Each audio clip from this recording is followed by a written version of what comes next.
Gere's mouth opens, then shuts. His face twitches with disbelief. He stares at the folder in Caroline's hand like it's radioactive. "That's a lie," he says, his voice shakier than intended. "I never wrote such a thing." Caroline doesn't even flinch.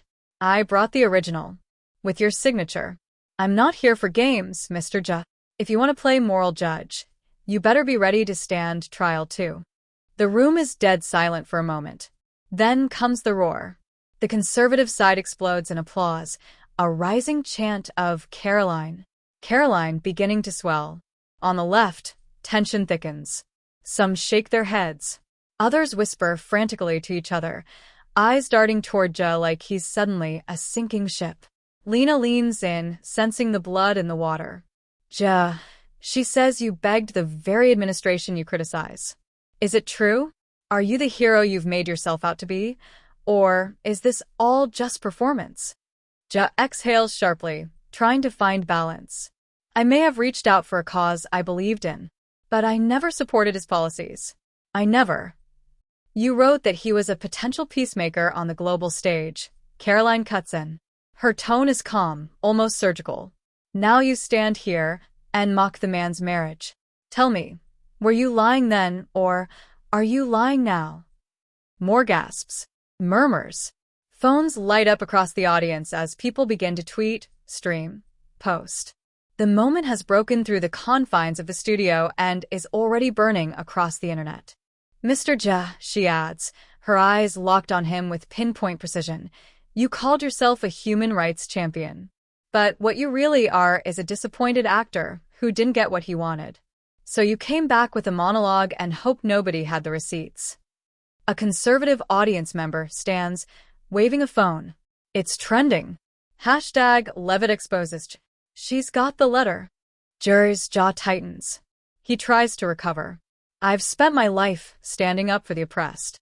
You don't get to define me based on a misrepresented communication. That's manipulation. That's what your side does." Caroline turns, slowly, deliberately. The only manipulation here is trying to twist public trust with half-truths and smug soundbites. America's tired of being judged by people who live behind mansion gates and fly private while preaching sacrifice. She lets the silence hang. "You said a man who can't make his wife smile can't lead a country. But I say a man who can't tell the truth doesn't deserve a platform."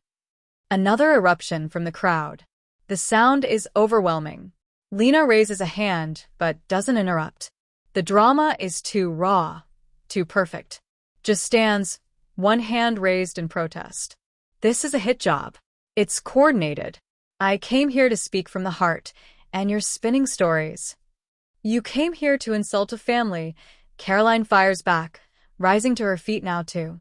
"You thought I'd just sit back and let you turn your bitterness into a viral moment. But I don't do silence. I do facts." J gestures at the crowd. "This is mob rule." Caroline steps forward, holding up the folder. "This is accountability. You picked the wrong night, the wrong opponent, and the wrong country to lie to." He opens his mouth again, but there's nothing left to say. The crowd's not listening. Phones are pointed at Caroline. Every angle, every moment is being captured, captioned, clipped. Lena finally breaks in. "We need to take a breath here. This is intense. But before we go to break, Caroline, will you release that letter?" Caroline doesn't hesitate. It's already scheduled. The full letter, unedited, will be posted online at the end of the segment. Americans can read it and decide for themselves. The audience goes wild. J turns toward the wings. He's done pretending. He walks stiffly off stage. A liberal supporter in the audience calls after him, but he doesn't respond. He doesn't look back. Backstage, paparazzi are already waiting, cameras flashing. Someone yells, "Is the letter real, J?" He ducks his head and slips into a waiting black car. The door slams. The engine pulls away. On stage, Caroline remains standing. The camera zooms in. Lena, breathless but composed, faces her. "Caroline, you just shocked the nation. Why did you come so prepared for this?" Caroline's voice is steady. "Because I knew he wouldn't. I did it for every American who's tired of watching elites twist truth into entertainment. I fight for the ones who feel invisible to people like him. The camera pans over the audience. Some are still clapping. Others sit in stunned silence, unsure how the ground shifted so fast. One conservative holds up a sign. Truth wears red. And online, the numbers are exploding. Millions of views. Headlines on every platform. A viral meme shows Caroline holding the folder like a sword, captioned, "She brought facts to a fiction fight." Lena turns to the camera one last time. That's it for tonight. America, you just saw what happens when a media moment turns into a reckoning. See you next week. As the lights fade and the outro music plays, Caroline walks off stage alone. She doesn't wave, doesn't gloat, but her eyes are calm. She knows. She came for the truth, and she brought the house down.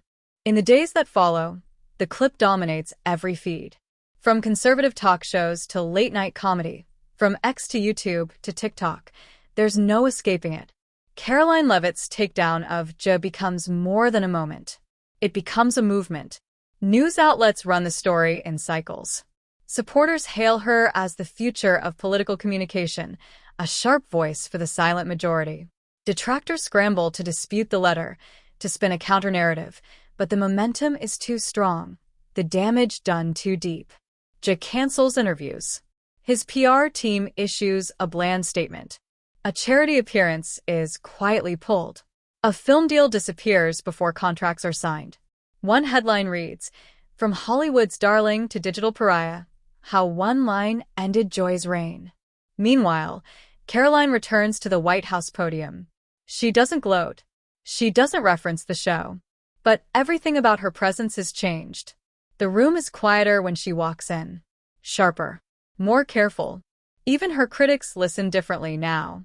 In small towns across America, bars, diners, classrooms, fire stations, people talk about her not as a mouthpiece, but as a messenger. Someone who stood up, not just for a president, but for the people often talked about and never talked to. She didn't just win an argument. She redefined the battlefield. And as the lights dim on the American perspective, as the viral wave crests and breaks, one truth remains.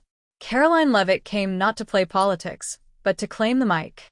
And no one, not Hollywood, not Twitter, not even history, will forget the night she did.